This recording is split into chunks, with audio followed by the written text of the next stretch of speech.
नमस्कार विद्यार्थियों। आज का हमारा टॉपिक है आवर्तबीजी पादपों में निषेचन। हमारा टॉपिक है आवर्तबीजी पादपों में निषेचन।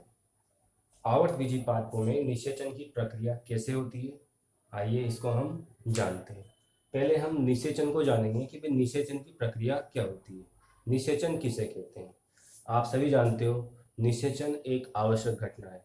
किसी भी पीढ़ी को आगे बनाए रखने के लिए निषेचन बहुत ही आवश्यक होता है। तो हम देखते हैं कि आवर्तबीजी पादप जो है यानी पुष्पीय पादप जो है उनमें निषेचन की प्रक्रिया कैसे होती है। तो सबसे पहले निषेचन की परिभाषा है कि नर व मादा युग्मकों का संलयन, नर व मादा युग्मकों का संलयन निषेचन कहलाता है। चाहे वो कोई सा भी प्राणी हो, चाहे वो जंतु जगत हो या पादप जगत हो, नर व मादा युग्मकों का संलयन क्या कहलाता है, निषेचन कहलाता है। दूसरी बात आती है कि आवर्तबीजी पादपों में निषेचन की खोज किसने करी। तो आवर्तबीजी पादपों में निषेचन की खोज करी थी हमारे वैज्ञानिक स्ट्रॉस बर्जर ने। किसने करी थी? स्ट्रॉस बर्जर ने।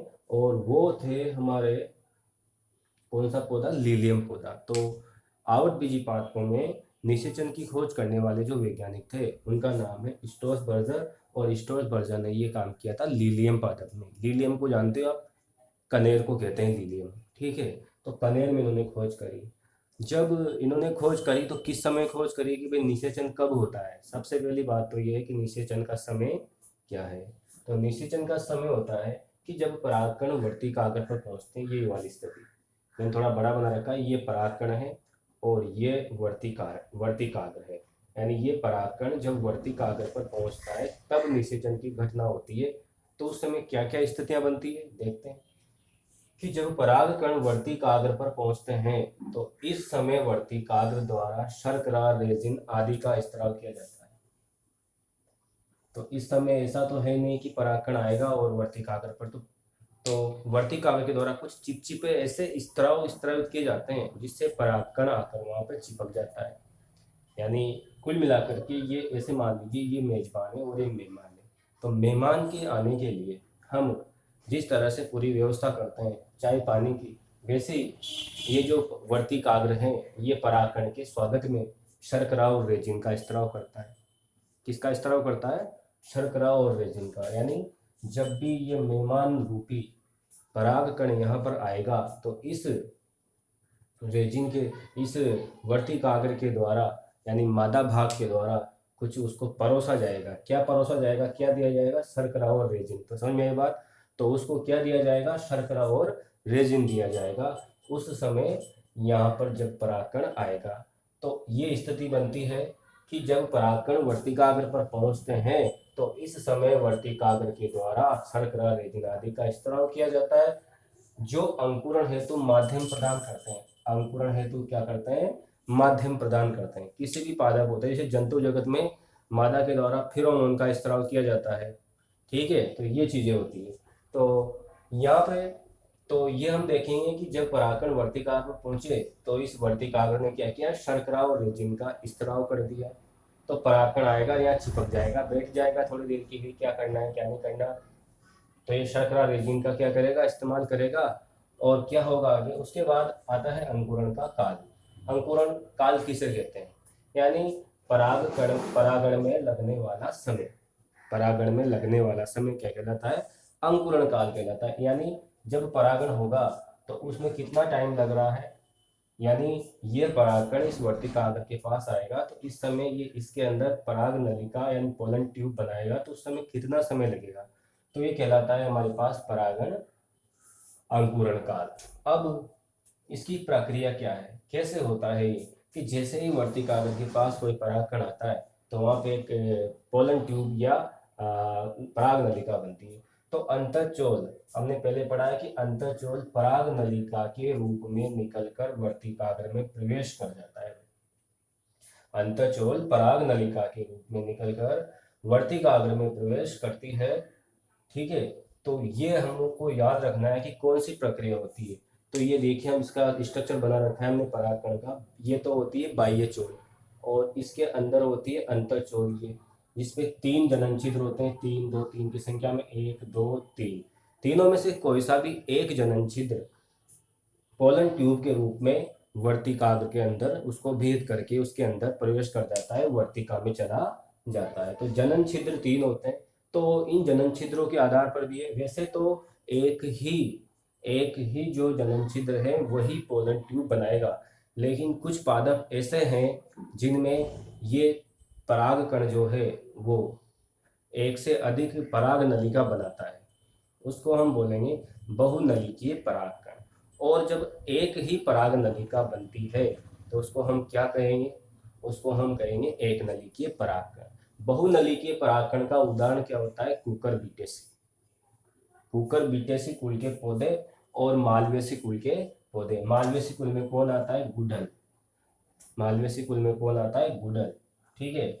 उसके बाद बात करते हैं कि हमने देखा कि अंतःचोल, ये अंतःचोल परागकण की भीतरी भित्ति अंतःचोल और बाहरी भित्ति बाह्य चोल। तो अंदर वाली भित्ति जो है वो क्या करेगी, पोलन ट्यूब बनाएगी। ये देखिए इस तरह से ये भित्ति पूरी की पूरी इसमें आ जाएगी, वर्तिकाग्र को भेदते हुए, और इसने क्या बना दिया, यहाँ पर पोलन ट्यूब बना दिया है, पराग नली बना दी है।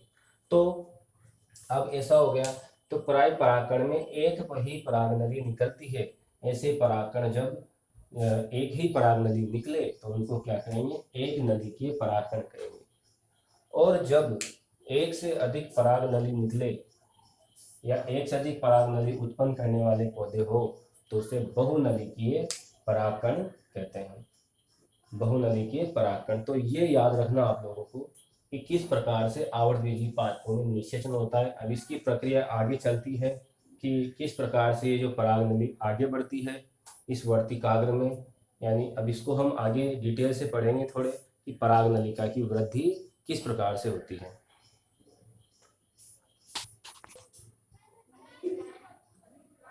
हाँ, तो अब हम देखेंगे कि पराग नलिका की वृद्धि कैसे होती है। तो पराग नलिका की वृद्धि के लिए हम जानेंगे कि आवर्तबीजी पादपों में निषेचन के दौरान जब पराग नलिका की वृद्धि होती है वो किन किन कारकों पर डिपेंड करती है और किन किन कारकों पर निर्भर करते हैं, इसको हम जानते हैं। कि जो पराग नलिका की वृद्धि होती है वो वर्तिका की आंतरिक संरचना पर निर्भर करती है कि आंतरिक संरचना कैसी। एक तो पराग नली बन जाए, पराग नली किस प्रकार से बने कि एक तो पराग नलिका मोटी बन जाए और वर्तिका पतली हो जाए, तो कैसे प्रवेश करेगा। तो इसके लिए इसका भी कंट्रोल किया जाता है। पराग नलिका वर्तिका में मार्ग बनाने के लिए पैक्टिनेज एंजाइम बहुत इंपॉर्टेंट है। इसमें मार्ग बनाने के लिए पैक्टिनेज एंजाइम का स्त्रवण करती है। कोई भी पराग नलिका जब वर्तिकाग्र से वर्तिका में जाती है या वर्तिकाग्र में मार्ग बनाती है तो एक एंजाइम का स्त्रवण किया जाता है। उस एंजाइम का नाम क्या होता है, पैक्टिनेज। बहुत इंपॉर्टेंट है कि पराग नलिका वर्तिका या वर्तिकाग्र में मार्ग बनाने के लिए कौन से एंजाइम का प्रयोग करती है, तो ये होती है पैक्टिनेज एंजाइम।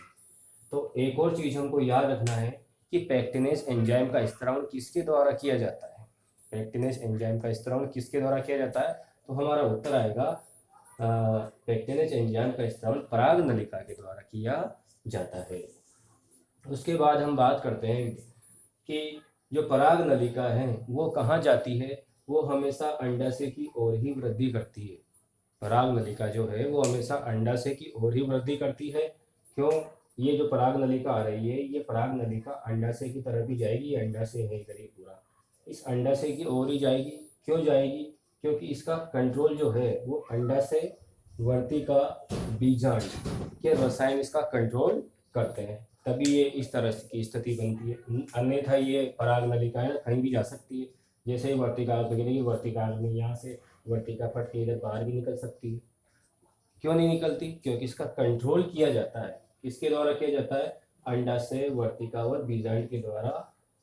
इनके केमिकल का एक केमिकल स्त्राव किया जाता है जो ये कहता है कि भाई जो पराग नलिका आ रही है वो अंडाशय की तरफ ही आए। और बात करते हैं, नोट लगा के हमने लिख रखा है कि पराग नलिका की वृद्धि एक दिशीय होती है। हमेशा एक दिशीय मतलब एक कौन सी दिशा, अंडाशय या भ्रूण कोश की दिशा की तरफ होती है। अंडाशय या भ्रूण कोश, ये अंडाशय दे रखा है, इसके अंदर ही भ्रूण कोश है। इस भ्रूण कोश की ओर ही इसकी क्या होती है, वृद्धि होती है। तो आपसे एग्जाम में इसमें 3 प्रश्न पूछे जा सकते हैं कि पराग नलिका की वृद्धि होती है वो किस पर निर्भर करती है। पराग नलिका की वृद्धि वर्तिका की आंतरिक संरचना पर निर्भर करती है। दूसरा प्रश्न आपसे पूछा जाए कि पराग नलिका वर्तिका में कैसे प्रवेश करती है, तो ये एक प्रकार के पेक्टिनेज एंजाइम का स्त्राव करती है जो पराग नलिका को मार्ग प्रदान कर देता है। दूसरी बात, इसका नियंत्रण कौन करता है, तो इसका नियंत्रण करता है अंडाशय वर्तिका और बीजांड। अंडाशय वर्तिका और बीजांड के द्वारा कुछ रसायन स्रावित किए जाते हैं, जिसकी वजह से ही ये जो पराग नलिका है ये वर्तिकाग्र में या फिर इस अंडाशय की ओर गमन करती है, अन्यथा ये कहीं भी गमन कर सकती है। दूसरा प्रश्न पूछ सकते हैं, हर लाइन में प्रश्न है, पराग नलिका हमेशा अंडाशय की ओर ही वृद्धि क्यों करती है, क्योंकि अंडाशय बीजांड के द्वारा एक प्रकार के रसायन स्रावित किए जाते हैं जो इसको बुलाते हैं कि भाई आओ निषेचन करो।